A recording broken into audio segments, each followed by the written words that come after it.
События 2020 года. Пандемия, самоизоляция, локдауны. Да, но не только они. 2020 год – это плюс 15 тысяч жбановцев, новые лаборатории и кабинеты, новые возможности Smart University, создан автономный образовательный портал с собственной системой прокторинга. Увеличено количество услуг Smart RSU, проведена неделя цифровизации. Достижения ученых. Учеными выиграны гранты на 160 миллионов тенге. Под руководством профессора Кванышбека Шункеева разработан учебник по физике для школьников Казахстана. Открыт диссертационный совет на соискание степени PhD по филологии. Защищена диссертация по математике. Успехи студентов. Волонтерские организации и школа волонтеров стали лучшими проектами области. Проведен международный студенческий семинар «Перспективы развития студенческого самоуправления в эпоху цифровизации». Участники стартап-академии выиграли гранты на свои проекты почти на 3 миллиона тенге. Международное признание. Университет стал соорганизатором международной конференции QS. Жбанов University впервые вошел в международный рейтинг QS University Ratings и ECA и занял 351 место среди лучших вузов. Год Абая. Имя и наследие Абая стало ближе тысячам казахстанцев. Проведено множество мероприятий и конкурсов. Опубликовано несколько научных трудов. Книга Абайтану передана во все школьные библиотеки области. И, конечно же, 2020 – это юбилейный год университета Жбанова. Проведено 85 благотворительных мероприятий. 503 человека награждены юбилейными медалями. 85 педагогов получили премии от областной профсоюзной организации работников образования и науки. Выпускники Актюбинской области стали обладателями 85 грантов имени Кудайбергена Жбанова. Зарегистрировано 85 патентов. Учеными факультетами передано в библиотеку по 85 книг. Студентами реализовано 85 стартап-проектов. В 2020 году Жбанов University перелистнул 85-ю страницу своей истории, чтобы с новыми целями идти вперед вместе с вами.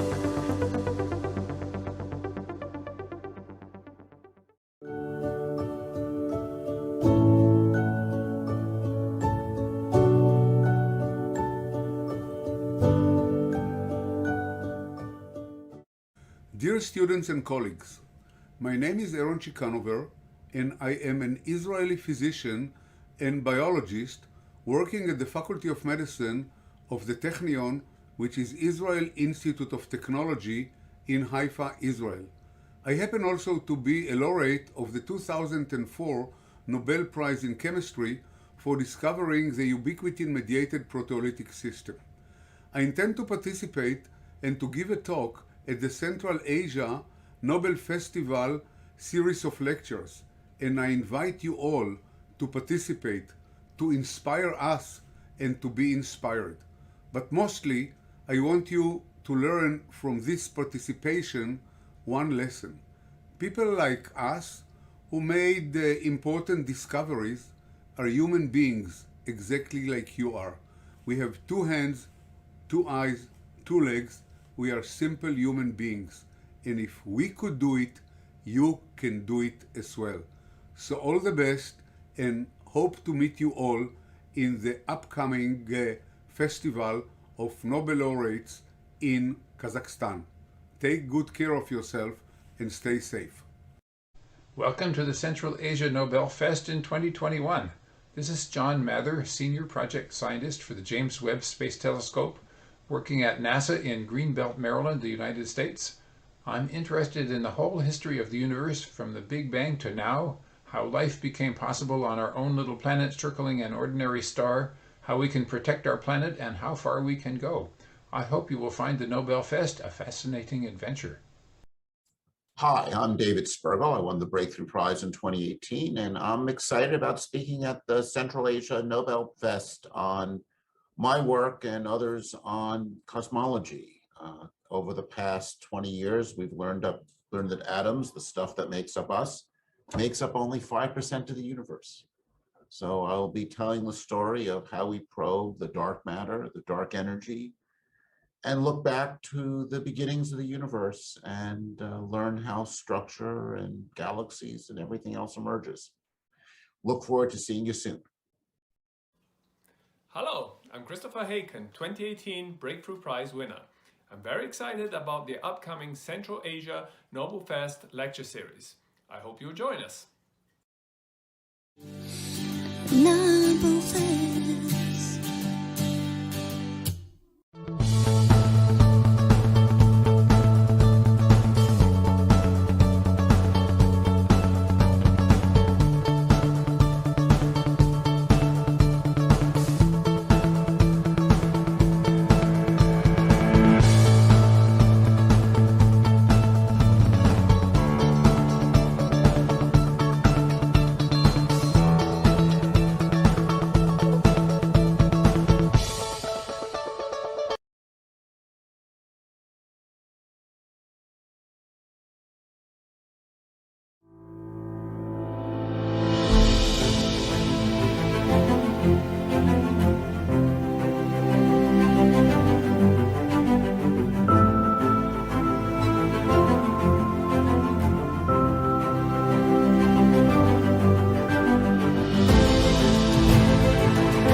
События 2020 года. Пандемия, самоизоляция, локдауны. Да, но не только они. 2020 год – это плюс 15 тысяч жбановцев, новые лаборатории и кабинеты, новые возможности Smart University, создан автономный образовательный портал с собственной системой прокторинга. Увеличено количество услуг Smart RSU, проведена неделя цифровизации. Достижения ученых. Учеными выиграны гранты на 160 миллионов тенге. Под руководством профессора Куанышбека Шункеева разработан учебник по физике для школьников Казахстана. Открыт диссертационный совет на соискание степени PhD по филологии. Защищена диссертация по математике. Успехи студентов. Волонтерские организации и школа волонтеров стали лучшими проектами области. Проведен международный студенческий семинар «Перспективы развития студенческого самоуправления в эпоху цифровизации». Участники стартап-академии выиграли гранты на свои проекты почти на 3 миллиона тенге. Международное признание. Университет стал соорганизатором международной конференции QS. Жбанов University впервые вошел в международный рейтинг QS University Rankings и ECA и занял 351 место среди лучших вузов. Год Абая. Имя и наследие Абая стало ближе тысячам казахстанцев. Проведено множество мероприятий и конкурсов. Опубликовано несколько научных трудов. Книга Абайтану передана во все школьные библиотеки области. И, конечно же, 2020 – это юбилейный год университета Жбанова. Проведено 85 благотворительных мероприятий. 503 человека награждены юбилейными медалями. 85 педагогов получили премии от областной профсоюзной организации работников образования и науки. Выпускники Актюбинской области стали обладателями 85 грантов имени Кудайбергена Жбанова. Зарегистрировано 85 патентов. Учеными факультетами передано в библиотеку по 85 книг. Студентами реализовано 85 стартап-проектов. В 2020 году Жбанов University перелистнул 85-ю страницу своей истории, чтобы с новыми целями идти вперед вместе с вами.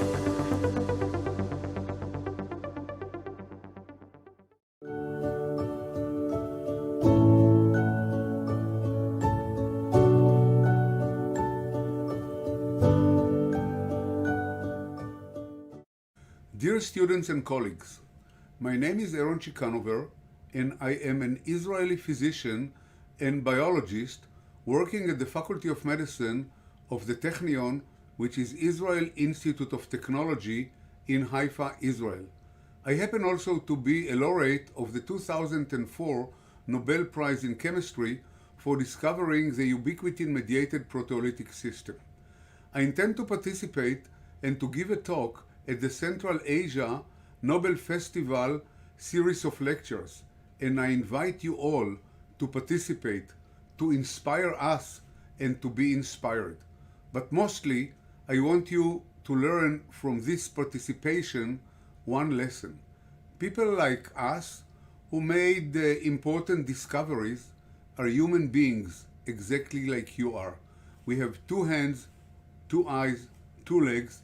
We are simple human beings. And if we could do it, you can do it as well. So all the best, and hope to meet you all in the upcoming festival of Nobel laureates in Kazakhstan. Take good care of yourself and stay safe. Welcome to the Central Asia Nobel Fest in 2021. This is John Mather, Senior Project Scientist for the James Webb Space Telescope, working at NASA in Greenbelt, Maryland, the United States. I'm interested in the whole history of the universe from the Big Bang to now, how life became possible on our own little planet circling an ordinary star, how we can protect our planet, and how far we can go. I hope you will find the Nobel Fest a fascinating adventure. Hi, I'm David Spergel. I won the Breakthrough Prize in 2018, and I'm excited about speaking at the Central Asia Nobel Fest on my work and others on cosmology. Over the past 20 years, we've learned that atoms, the stuff that makes up us, makes up only 5% of the universe. So I'll be telling the story of how we probe the dark matter, the dark energy, and look back to the beginnings of the universe and learn how structure and galaxies and everything else emerges. Look forward to seeing you soon. Hello, I'm Christopher Haken, 2018 Breakthrough Prize winner. I'm very excited about the upcoming Central Asia Nobel Fest lecture series. I hope you'll join us. Nobel Fest.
Hello, everyone.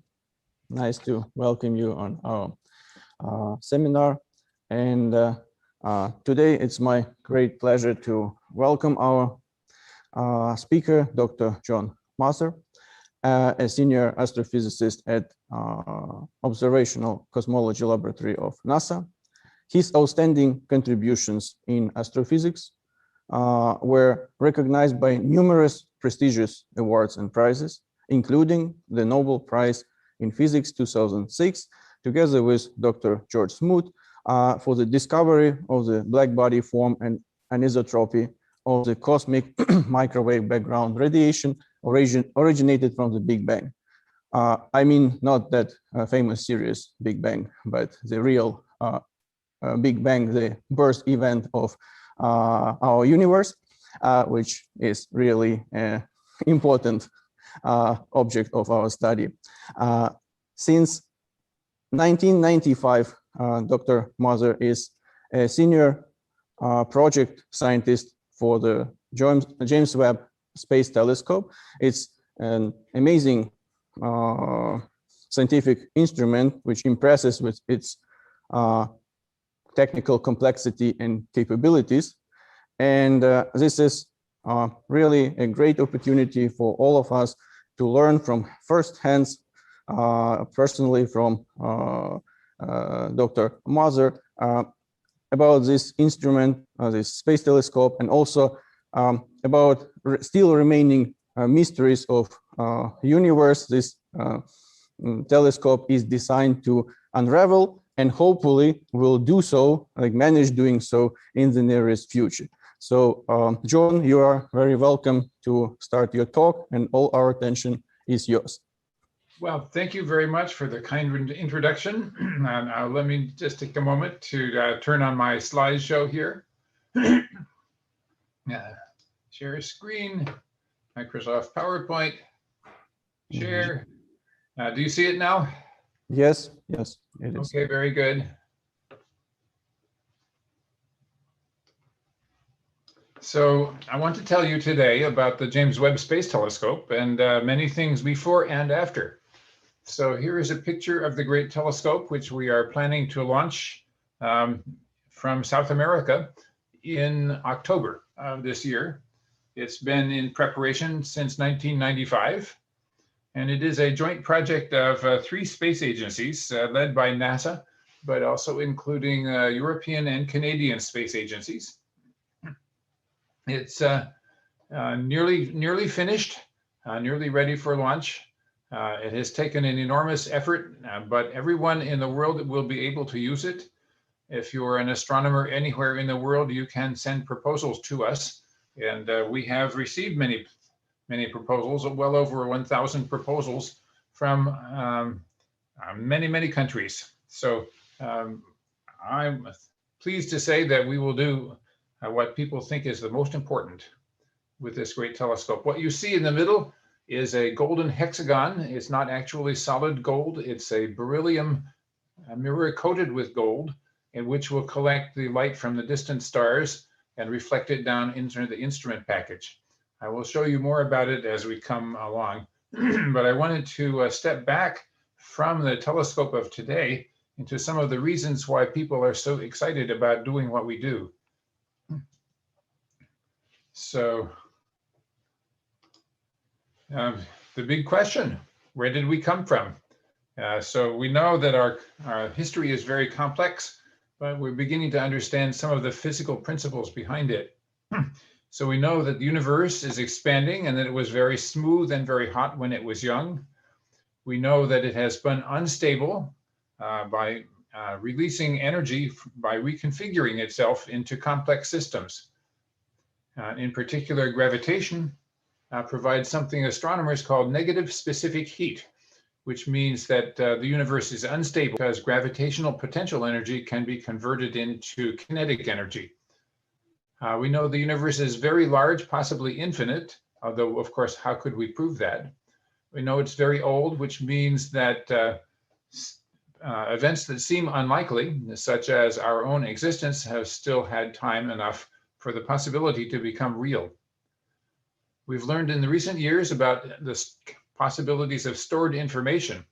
So inside our living cells are basically digital computers. The instruction set is written in the DNA molecules, and the living cells have decoder equipment which reads the code and gives instructions to act accordingly. So this ability to store information and to transmit it from generation to generation has enabled our existence, particularly through the story of evolution, which people called in Darwin's age survival of the fittest. In these days, I say survival of the lucky, the fortunate, because who knows what the environment really is today or will be in the future. At any rate, we've learned about that, and we're here because of it. We've also learned about engineering. We've learned about feedback loops and control systems that we design intentionally to stabilize a system and make it do what we like. When we launch a rocket, it has servo devices of all sorts to control the trajectory. We think also of our human body, which is governed by what biologists call homeostasis. It means that every single cell has a program that enables it to continually replace itself, to keep on going, to maintain a recognizable identity, even as the molecules go in and out, and even as cells are born and die. Nevertheless, I am still the same person, more or less, that I was when I was born, even so many years ago. So this is a remarkable thing that we need to appreciate to understand where did we come from. Of course, if we come back to physics, there are laws that we know from physics.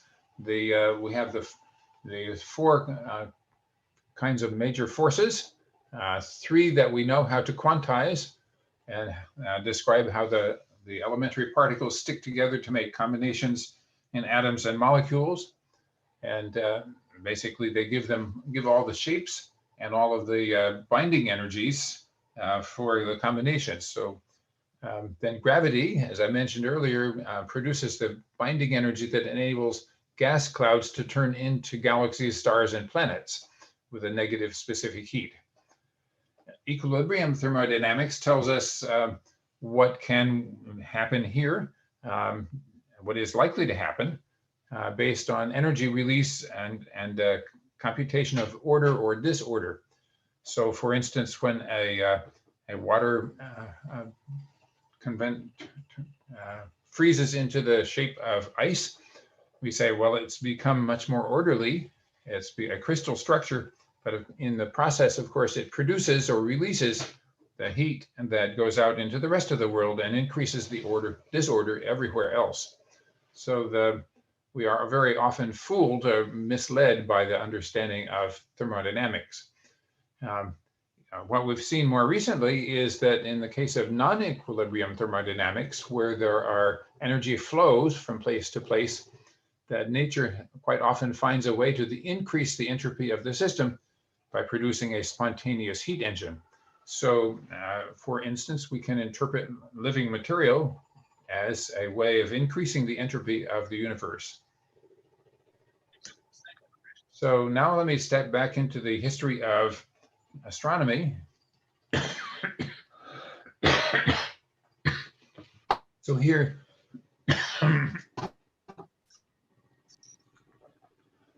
here's a chart from 1929. Edwin Hubble drew us this chart which shows the distant galaxies are going away from us with speeds proportional to distance. On the horizontal axis is the distance, and the vertical axis, the distance away, the velocity away.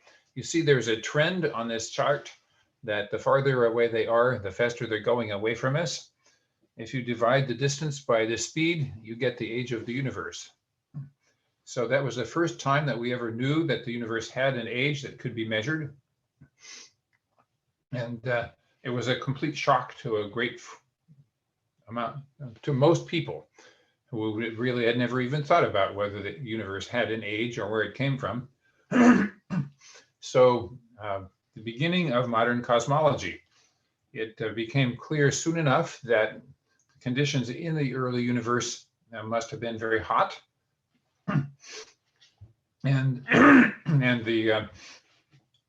it should be possible to predict that there would be cosmic heat radiation left over from the Big Bang, as we now call it. And so when I was a graduate student in Berkeley, California in 1970, I was looking for a thesis project. And it was only a few years after this cosmic background radiation had been discovered. So we built a couple of experiments. One of them worked, one of them didn't. I thought this is much too difficult for a young person. So I went and got a job at NASA to do something different. But then a few months after that, NASA announced that they wanted proposals for new satellite missions. I told my new boss, my thesis project failed, but we should try it in outer space. So he said, that's a good idea, let's do that. We called up our friends, we wrote a proposal to NASA, and 15 years later, it was launched into space. I'm simplifying a great deal by leaving out all of the process that required, but anyway, here is the Cosmic Background Explorer satellite in space. It contained 3 instruments, 2 inside a liquid helium cryostat to measure the light of the Big Bang and also to look for the light of the first galaxies. And there were 3 microwave receiver boxes as well to measure the map of the cosmic microwave radiation. So this led us immediately, within a few weeks, to this graph, which is a graph of the brightness of the cosmic microwave radiation versus frequency. And the theoretical curve, the prediction, is the smooth curve there. It's called the black body function. There's only one adjustable parameter, which is the temperature. And you see all of the measurements fall right on the curve, more or less as expected. And we received a standing ovation when we showed the American Astronomical Society this information. So the most important feature of it, of course, is that it confirms the expanding universe story that we've been telling all these years. And it says that nothing very complicated happened besides the expansion. 2 years later, we were able to show this chart, which is a collection of maps of the brightness of the sky. The one in the lower right-hand corner, I'm not sure if you can see my pointer here. The lower right-hand corner is a map of the entire sky after removing all of the local effects. Of course, there is a local effect because the Earth is moving relative to the rest of the universe. And we also live in a galaxy, in our own Milky Way galaxy, which contributes its own signals. But when we do our best to remove all of those local effects, we see this map of pink and blue colors, which show that the early Big Bang material was not exactly the same temperature in every direction. It would differ from one place to another by a part in 100,000. So this was the result of averaging together hundreds of millions of direct observations to manufacture a map. So when Stephen Hawking saw this chart, he said it was the most important scientific discovery of the century, if not of all time. And I was very pleased, of course, to hear that, but now I think I can tell you why it was so important to people. Number one, the existence of these spots corresponds also to density variations in early material. So there were adjusted big enough density variations so that gravitation can act and stop the expansion of the material from the most dense regions of the early universe.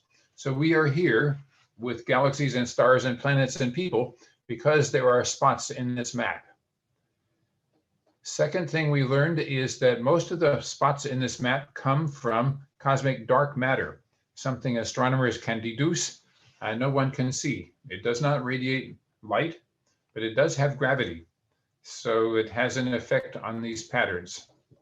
The third thing that's important here is that if we ever do understand quantum gravity, then we should be able to predict the pattern that we see here, at least in statistical terms. Quantum gravity is one of the greatest challenges we have in modern physics, and I don't know whether we're ever going to solve it. But at any rate, this is part of the evidence that we will have to explain when we do have a theory of quantum gravity. So now I can summarize for you the story of the early universe according to the standard Big Bang picture. Number one, it was very hot and very compressed when it was young. There is no center, there is no edge. The universe is probably infinite, although we cannot prove that. The universe is expanding into itself. There is no first moment, and the time that we describe as T0 is not actually included in the possibilities. So you can imagine trying to go backwards in time in your imagination. So you can get closer and closer and closer to time equals 0, but you cannot actually get there. That means there is not actually an instant of creation. There is a process, not an instant. So this is not like a giant firecracker, not like a little bomb going off. This is the infinite universe expanding into itself. And probably there is no end. So it's a remarkable story, which is almost always misunderstood because of the name Big Bang, which was given to it by a scientist, Fred Hoyle, who did not like the idea. But it's confused everyone ever since. So we should now be able to understand the consequences of this expanding universe story by taking photographs and understanding all the details. So the Hubble Space Telescope was launched 30 years ago this month, 31 years ago this month. It's almost 31 years old, and it is still working well. Of course, it's working well because we sent astronauts to repair it and upgrade it 5 times. So the telescope is the same size as the one that Edwin Hubble used back in 1929 to measure the expanding universe. So it's not a stretch of imagination to say we should name the telescope in space after him. So there is the telescope. It's still working beautifully. I'll show you a few of the things that it has observed. One of the great discoveries of the Hubble telescope is called the cosmic dark energy. We've known and theoretically expected, of course, that the universe should be slowing down because the galaxies are pulling on each other with gravity, an attractive force. So that does happen. However, when we went to measure, we got a different result. These people got their Nobel Prize in 2011 for measuring the fact that the universe is accelerating. It's going faster and faster every year now. And of course, we do not know why, but we have called this mysterious force the cosmic dark energy. It was not predicted by physics. It is still not predicted by physics. There is no serious understanding of why it should be, but it does seem to be true. So now I have a movie to show you. I hope that it comes across on the Zoom well enough. We should now be able to say, if we believe this story of the expanding universe, then we should be able to calculate how galaxies could grow from the primordial material. So this is a supercomputer simulation of the effect of gravity pulling the material back together. First, the dark matter has the most force, and then it pulls ordinary matter to move with it. So here is a box of material of the early universe being subject to gravity. And it forms a remarkable structures. You see once in a while as the computer rotates the picture in front of us that there are flat structures, sheets of material, and there are strings, lines through space where the density is much greater. You also see explosions occurring. Explosions occur in galaxies when 2 things can happen. One is that stars explode when they reach the end of their lives and have used up all of their fuel. The other one is that black holes can form and do form at the centers of galaxies. When material falls into the black hole, it is compressed and heated, and immense amounts of energy can be released. These are called active galactic nuclei. And almost every galaxy has a black hole at the center. So after about 9 billion years have passed, the process of explosions slows down dramatically. And that's also about the time, by coincidence, when the solar system was born out of recycled gaseous material that had been already enriched by the debris from previous generations of exploded stars. So this is a movie that enables us to understand and appreciate the progress of time. How could we tell if this movie is correct? Of course, we have to observe the sky, take photographs of it with telescopes, and see whether the pictures that we measure with our telescopes actually match up with the sequence of events that we see in the movie.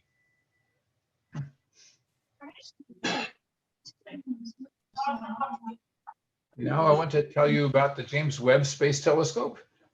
This is, as I showed you at the beginning, is a joint project of 3 space agencies. These are the main participants here. I think perhaps someone should mute a microphone out there somewhere. At any rate, Goddard Space Flight Center, where I work, is just outside Washington, D.C. It is the main scientific organization within NASA, and we were given the job of organizing this project because astronomers requested it. So we chose a very big aerospace corporation called Northrop Grumman to build this spacecraft bus, and we had many other contractors involved. This is not just a government agency doing a job. We get cooperation from all of the great centers of expertise around the world to do this. We have instruments that came to the project from the University of Arizona, from European Space Agency, and from Canada, all to make their contributions to the partnership. The telescope will be operated from the Space Telescope Science Institute in Baltimore, Maryland, which is the same place that runs the Hubble Space Telescope, and where you get your pictures from the Hubble and the scientific data from the Hubble. The telescope is enormous. The Golden Hexagon there is 6.5 meters in diameter. It is adjustable after launch because it is made out of 18 individual hexagons that are made of, as I said before, beryllium coated with gold. The temperature of the telescope is about 40 Kelvin, so that it does not emit infrared light and does not interfere with the measurements itself. The European Space Agency is supplying the rocket. It's called an Ariane 5, and it will be launched from the north coast of South America, where the Europeans launched these rockets. We are carrying fuel for 10 years of flight scientific operations, and we hope that it will last much longer.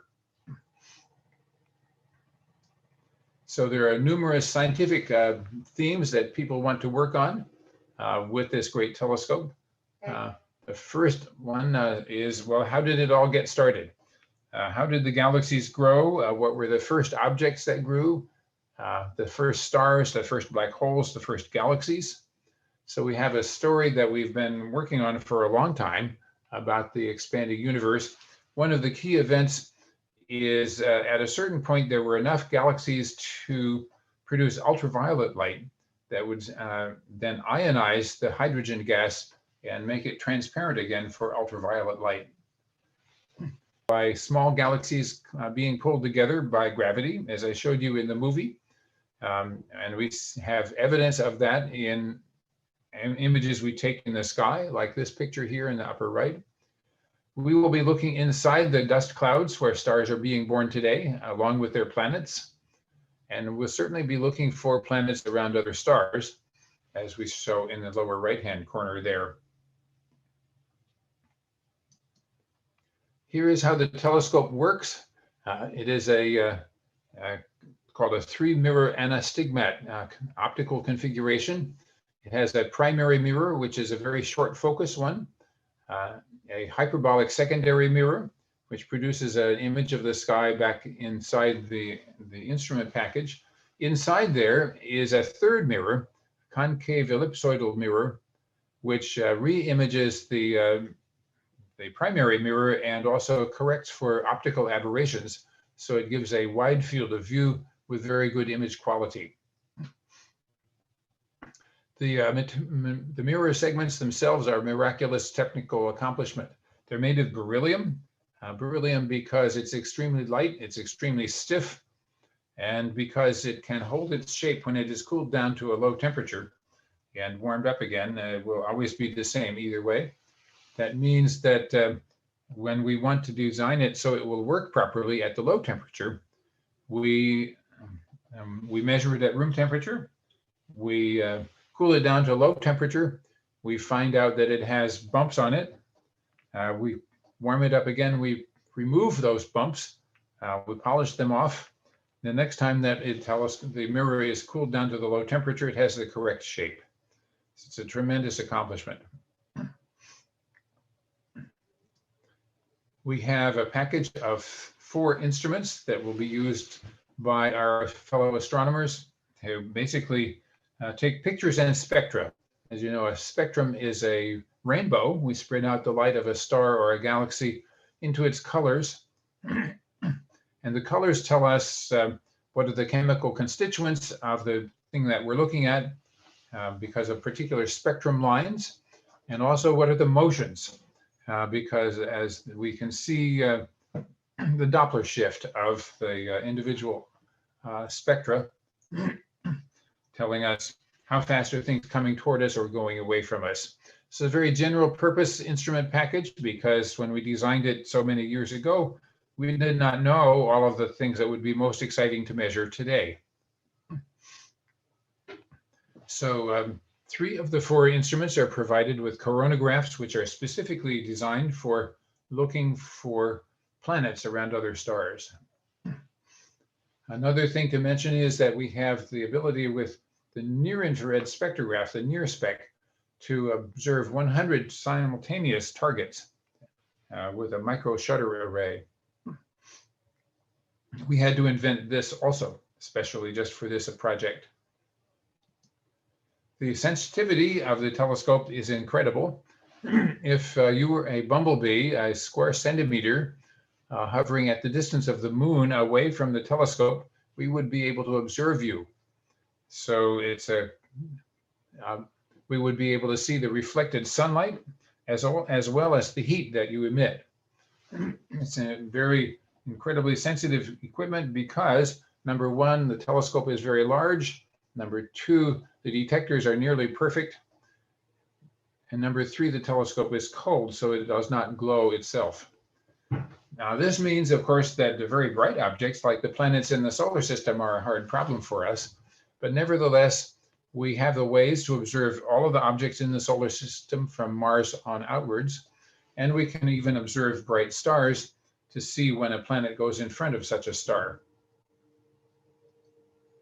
So what are we going to look at? We will certainly be extending this picture, which is like the one that you see behind my head in the Zoom meeting. This is a picture taken with the Hubble Space Telescope. The Hubble team decided to point their telescope at an empty place in the sky for 2 weeks. And there are 2 stars in that piece of sky and many, many thousands of galaxies. So after the Hubble observations were made, the astronomers said, oh, that's great, but it's not enough. We need a more powerful telescope that can see farther back in time by looking at infrared light. And that's also much more sensitive because the very first galaxies, which we would think are very different from today's, are too faint for us to see with a telescope the size of Hubble. So that's the number 1 thing we said we would do, look for the very first galaxies. We will be looking inside dusty gas clouds like these. These are places where stars are being born today as we speak. and we can't see inside. It's the dust that makes it possible for the gas to cool down to a low temperature and for gravity to pull the gas into the, to make it collapse into the stars. But that also means that we cannot see. Now, infrared light, however, has longer wavelengths than ordinary visible light. And the longer the wavelength, the better it has the ability to go around the dust grains instead of bouncing off of them. So you see even the infrared capabilities of Hubble show you a dramatically different picture from what we see at the visible wavelengths with Hubble. So this is definitely one of our most important scientific topics, to see how stars are born. This is another image showing you how the infrared is very different from the optical view.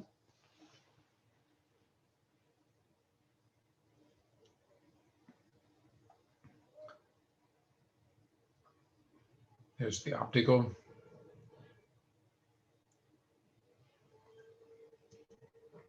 We will be looking inside the solar system. We have already identified that there are 2 special places in the solar system that we're sending probes.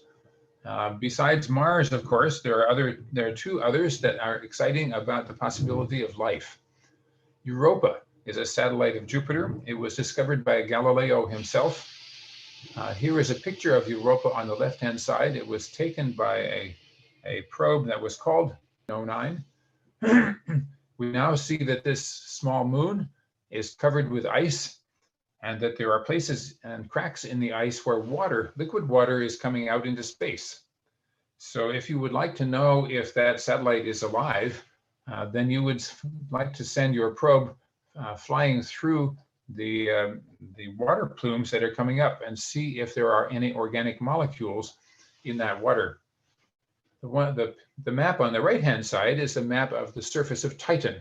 Titan is the largest satellite of Saturn, and it is very Earth-like in some interesting geological ways.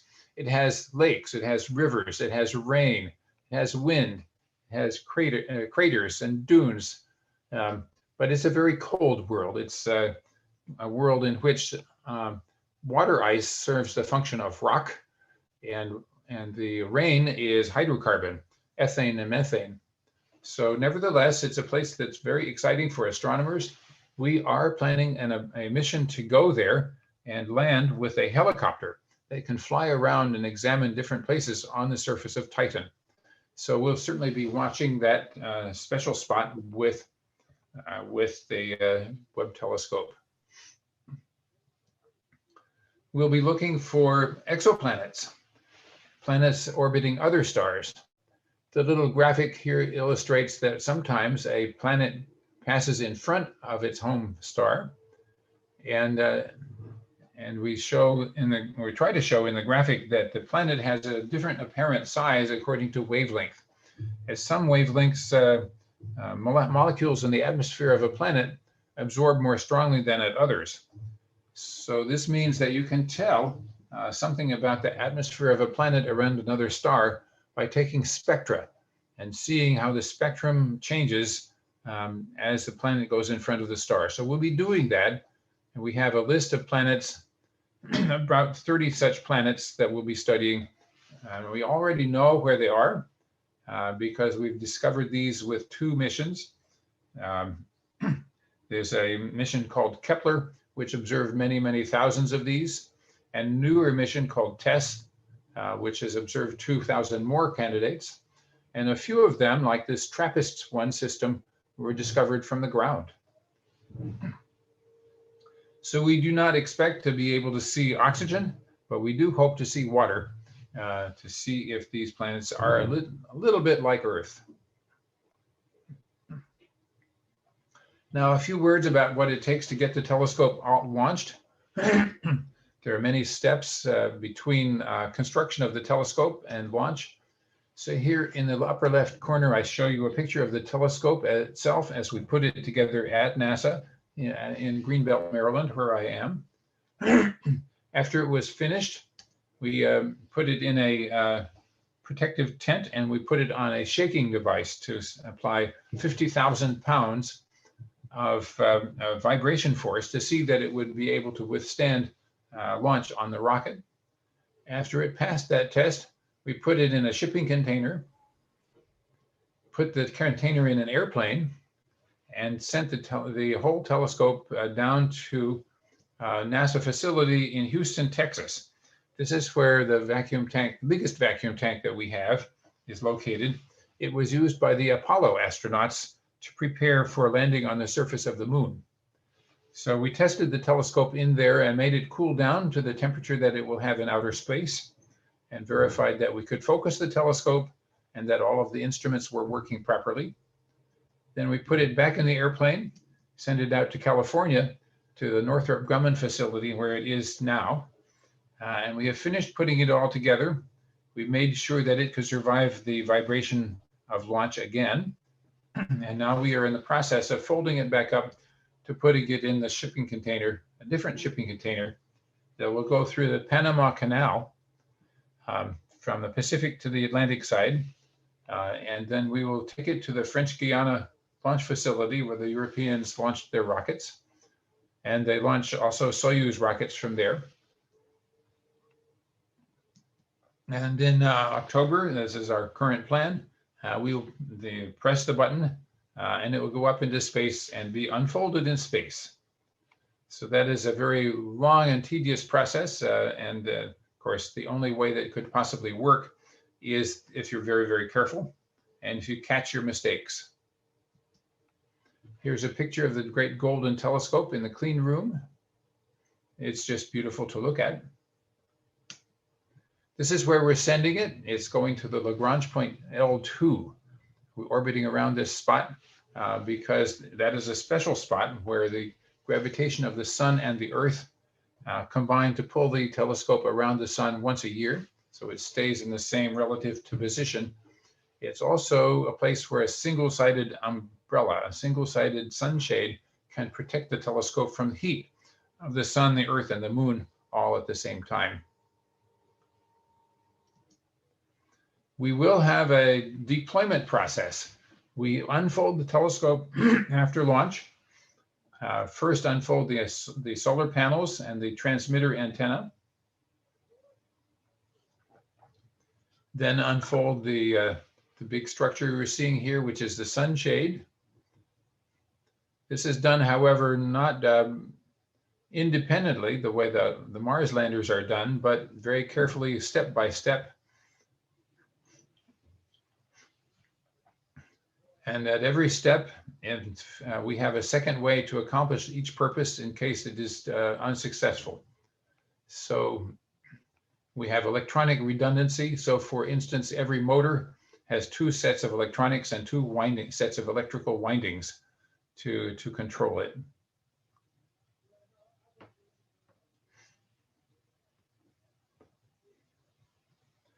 At this stage, the deployment includes separating the 5 layers of the sunshade from each other. The last step of unfolding is the telescope itself. At this point, the telescope is still not in focus.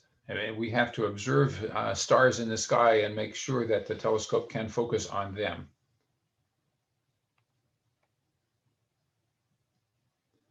Now I want to talk about what comes after the Webb telescope a little bit. You probably know that astronomers on the ground are not sitting still. They are also trying to build bigger and better telescopes. There are 3 enormous telescopes being designed right now. The giant Magellan 24-meter telescope, the 30-meter telescope, and the European extremely large telescope, 39 meters in diameter. They are all under construction. And I think the European one will be the first one to be finished in about 5 years. So those are immensely powerful pieces of equipment, and they need something called adaptive optics to function properly. Why do they need adaptive optics? It is because the atmosphere of the Earth is turbulent. So we get a very blurry image if you don't do something about it. So we have numerous methods to correct for the atmospheric turbulence by measuring the light from a star and calculating how to adjust the telescope with an adaptive mirror to compensate for that. Now, a remarkable occurrence now is that almost the same kind of system can be used to enable your eye doctor to see the inside of your eye much better. And if you really wish, you can get much better eyesight by people using this technology to improve your eye. To wrap up, I want to show you a current idea that I'm pursuing. It's called the Orbiting Configurable Artificial Star. So we would like to be able to have a star to focus on anywhere in the sky. So here's an example of how we would do it. Put up a satellite, shine a laser beacon down on the observatory, and then you have a star where you want it, when you want it.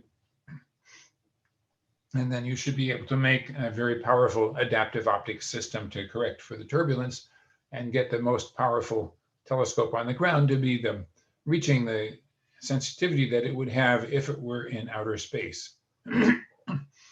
So to be even more imaginative, if we could provide a star shade, that is to say something that could cast a shadow of a star directly on the telescope, we would be able to do that with the European extremely large telescope and to observe this picture that we show in the right-hand side with Earth, Venus, and Mars clearly jumping out of the picture after a 1-minute exposure. So it is not impossible that we will be able to see planets around other stars and even to determine that they have chemicals of life. We calculate, for instance, that if we could do this project, which is very obviously difficult, we would be able to obtain spectra. These kinds of spectra show oxygen and water in the spectrum of a hypothetical Earth orbiting around a star at 5 parsecs away. So it's not impossible, it's just really difficult. So if we are fortunate, we eventually will do it this way or some other way. But if we human beings are sufficiently curious, we can find out if there are planets like Earth orbiting stars like the sun, not so far away. So people always want to know, well, how far can we go in space? And the answer is, I'm sorry, not very far. We can send robots. We do send robots, but people are very fragile. We can get as far as Mars. But if we want to go any farther, it's just too far. On the other hand, robots are getting smarter and smarter every year, and they can go much farther, but even they will have to be very patient. So let me conclude and be happy to have questions from you all.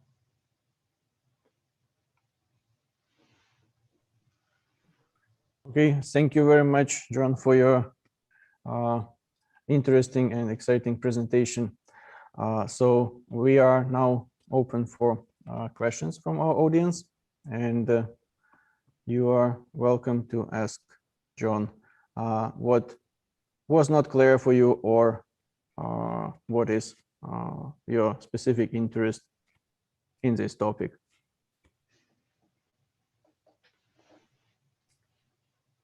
Yeah, so maybe before we have some first questions, I would like to ask a question regarding the telescope. So you mentioned that it will be launched to this Lagrange point, and how long will it under operation? Because as I understand, you need this intentionally cool the system down to keep it cold and sensitive to infrared light. But what will be the duration of this project? Okay, it takes about 1 month to arrive near the Lagrange point. It takes altogether 6 months to get the telescope cold and focused. So 6 months after launch, we should start getting scientific data. So I do see a question here in chat, so I can answer that one. Oh, yeah, sure. So how will the JWST and its mirrors be protected against space debris? And the answer is that there's a continuous flow of tiny dust grains called, and they're the same dust grains that make meteor showers. And there will be many holes in the telescope mirror and many holes in the sunshade. So our plan is just to make the telescope capable of withstanding all of that. We measured the effects of having little dust particles hit the mirrors, and it's okay. One of the reasons there are 5 layers in the sunshade is that we don't want light to get through holes all the way through all 5 layers. So that's the main thing, but there is no possibility of avoiding collisions. If we are very unlucky, a large object will hit us, but there are not very many of them.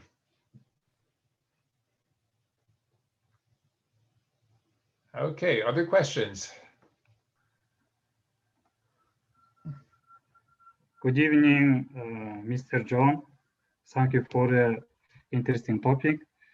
I have one more question. Could I ask? Yes, please. Okay. By the school program, we know 3 evidence of Big Bang. First of them, Hubble's redshift. Second of them, background radiation in the galaxy, radio waves and the microwaves.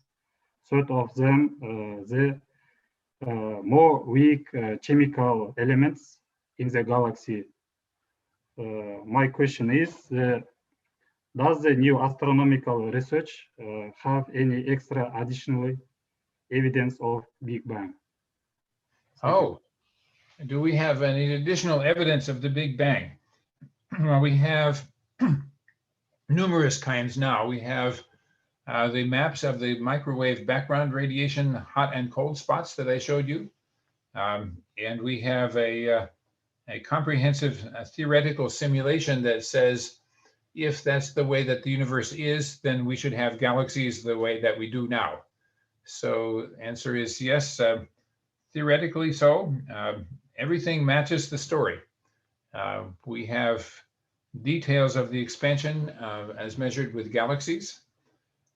We have also calculations of the nuclear processes in the early universe that say what the balance should be between the different kinds of chemical elements that we got from the Big Bang. There should be hydrogen and helium in a certain proportion with very tiny fractions of lithium, beryllium, and boron left over. And those predictions are actually correct about.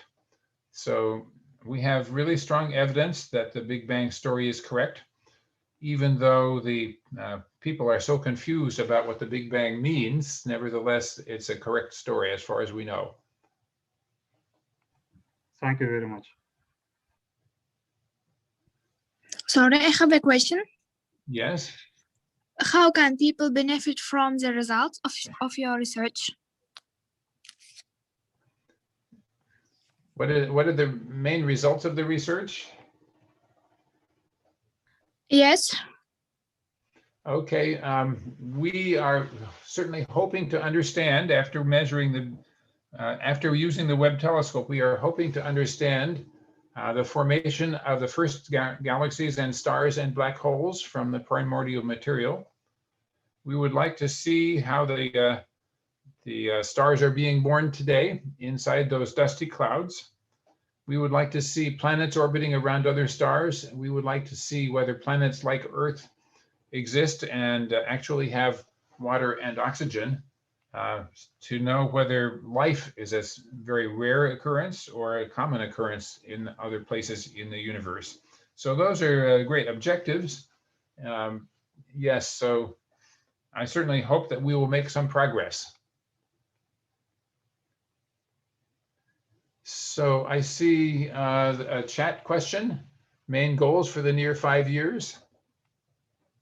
So for the Webb telescope, I think making these observations will be the most important thing. And then, by the way, we make the information available everywhere. You will be able to download all of the observations from the Space Telescope Science Institute website and make your own thoughts and interpretations. And or if you just like the beautiful pictures, you can have those.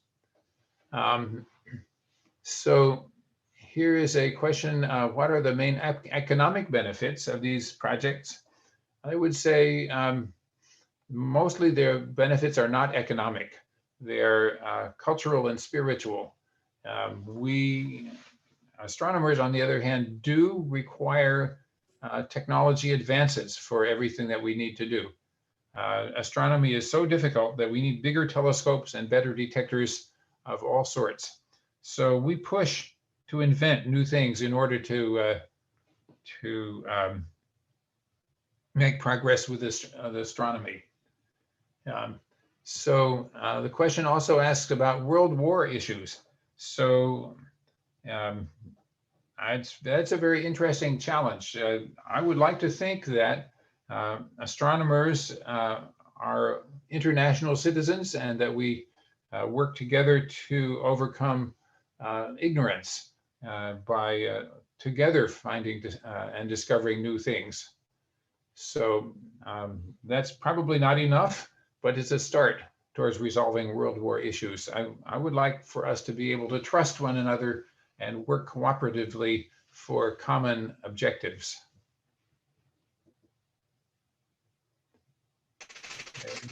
Are there more questions?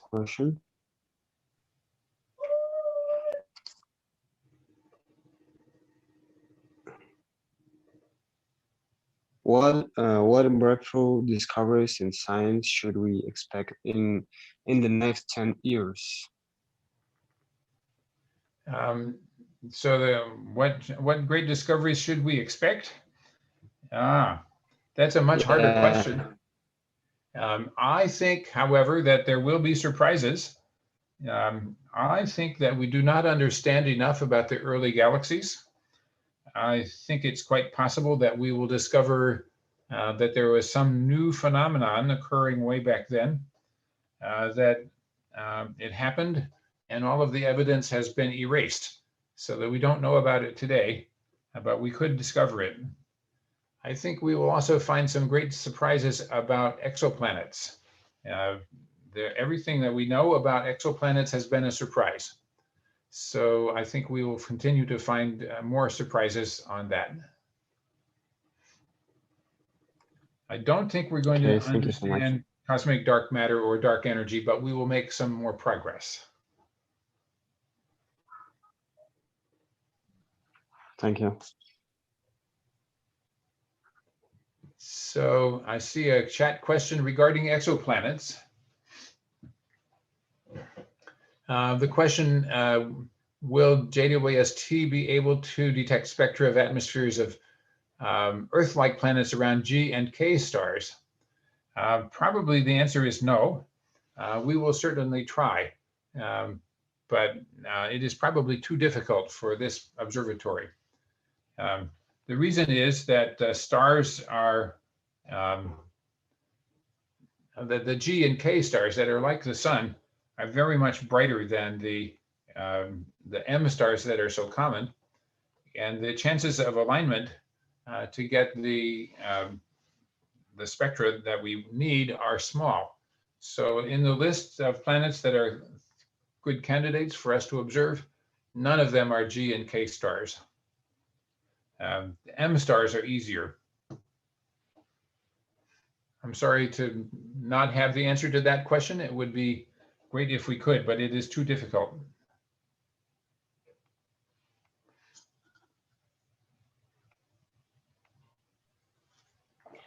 Why or what influences your decisions to pursue science? I couldn't hear that one. Could you say that again, please? Why or what influences your decisions to pursue science? Okay, what influences me? My goodness. I am very excited about the discovery. I have been motivated by the desire to understand where do we come from? What is our cosmic history? So now here we are in the early 21st century, and we are now for the first time having the opportunity to make great progress on this. So to me, that's an extremely exciting position to have. Okay, thank you. Mhm.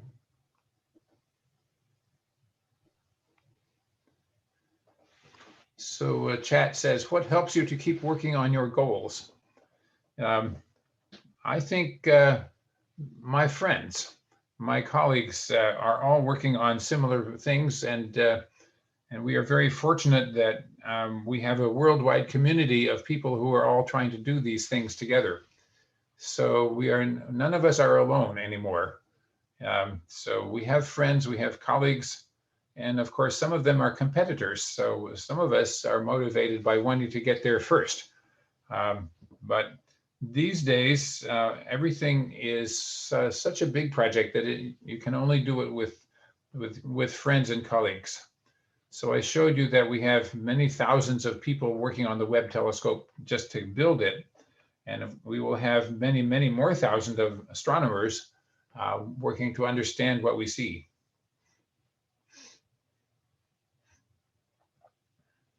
So it's a worldwide enterprise, and I'm very pleased to be able to participate in it.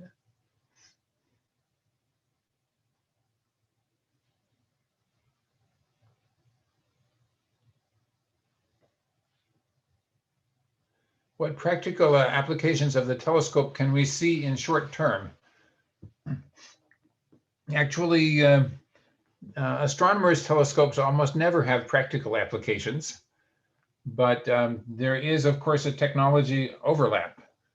Galileo started selling telescopes to military people and rich people as soon as he knew how to make telescopes. So they have obvious practical applications for national security. The Hubble Space Telescope looks a lot like a spy satellite, and as the secret history has now been revealed, we know that approximately 20 satellites with telescopes as large as the Hubble telescope were already launched before the Hubble telescope was launched. So the motivation for building telescopes has many parts, and national security is one of them.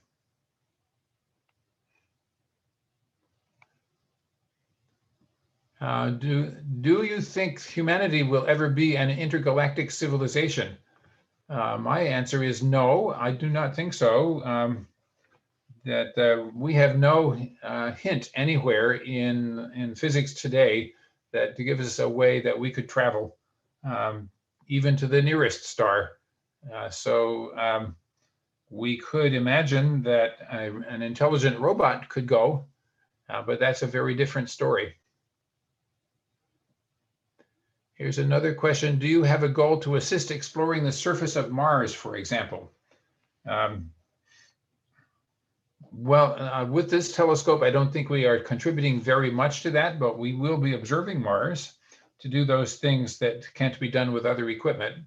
I am just thrilled to see that we have robots already exploring the surface of Mars, and we are already preparing to bring back some samples from Mars. We're collecting them now. We will eventually be able to bring them back on a small rocket for analysis here in our laboratories on Earth.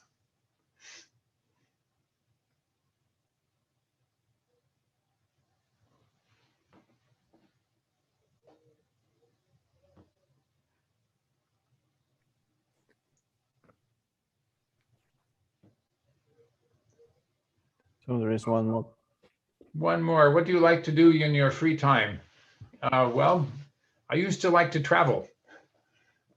These days, I can't travel much. In fact, on one of our travels, we did travel in Central Asia. We visited Kazakhstan and Kyrgyzstan and enjoyed them very much as tourists.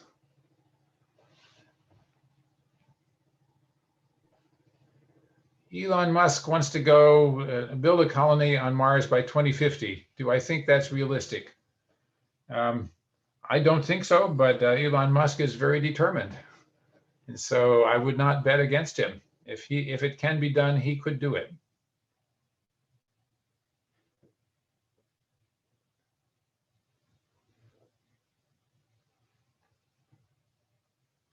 Can we live in space without Earth in future? I think not. It is too hard. We need brilliant engineering, and we need the support of the billions of people here on Earth to have brilliant engineering. So I don't think so. It's not logically impossible, but it's also unlikely. Well, my goodness, we keep on having more questions, but I think I need to go do something else today. So, yeah, sure. That is, time is limited, and definitely we cannot continue this nice conversation for too long. So probably just one last question. So you mentioned about brilliant engineers, and definitely that is tightly connected to education. I know that you are also working as a professor at the University of Maryland, and my question would be, what is your motivation to teach students, and how much of your time you dedicate to this important mission? Well, I actually do have a position at the University of Maryland, but I do not teach. Okay. I have not had time along with my NASA job to do that. So I would like to, but I don't do it. Okay, I guess you have some young researchers, scientists who have some internships at NASA. Yes, we do. We do have large numbers of interns, young people. At our laboratory, we typically have 400 interns every year. That's cool. Yeah. I hope you all are able to arrange internships where you are as well. We'll try.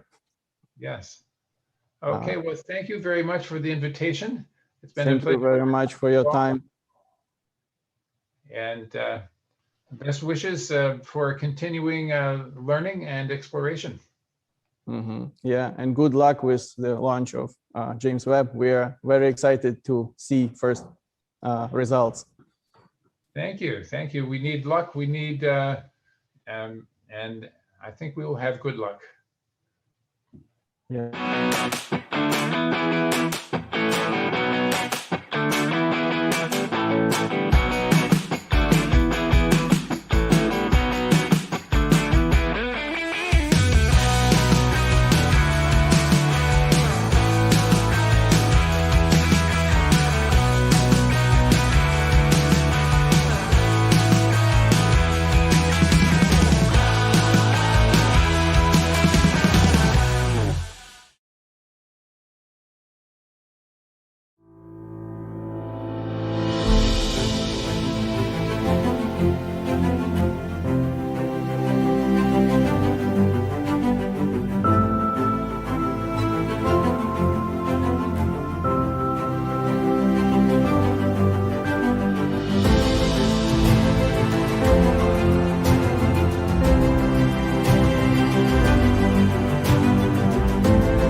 События 2020 года.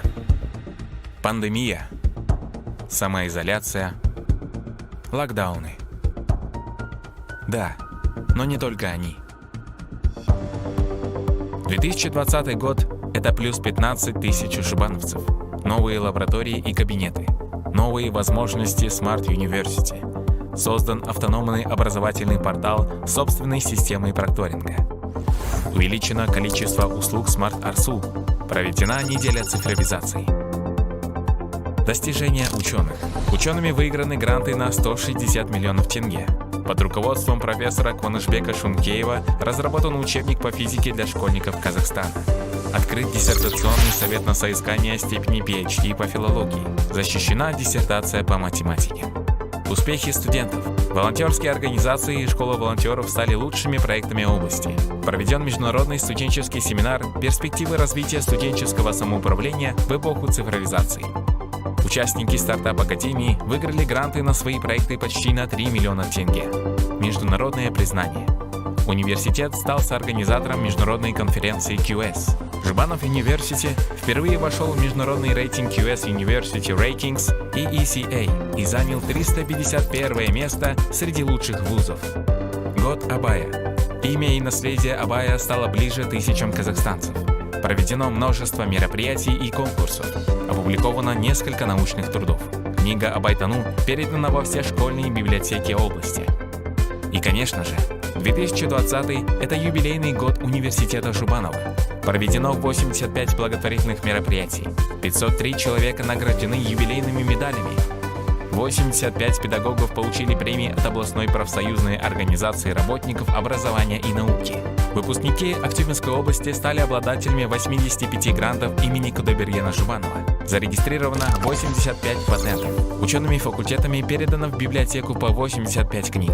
Студентами реализовано 85 стартап-проектов. В 2020 году Жбанов University перелистнул 85-ю страницу своей истории, чтобы с новыми целями идти вперед вместе с вами.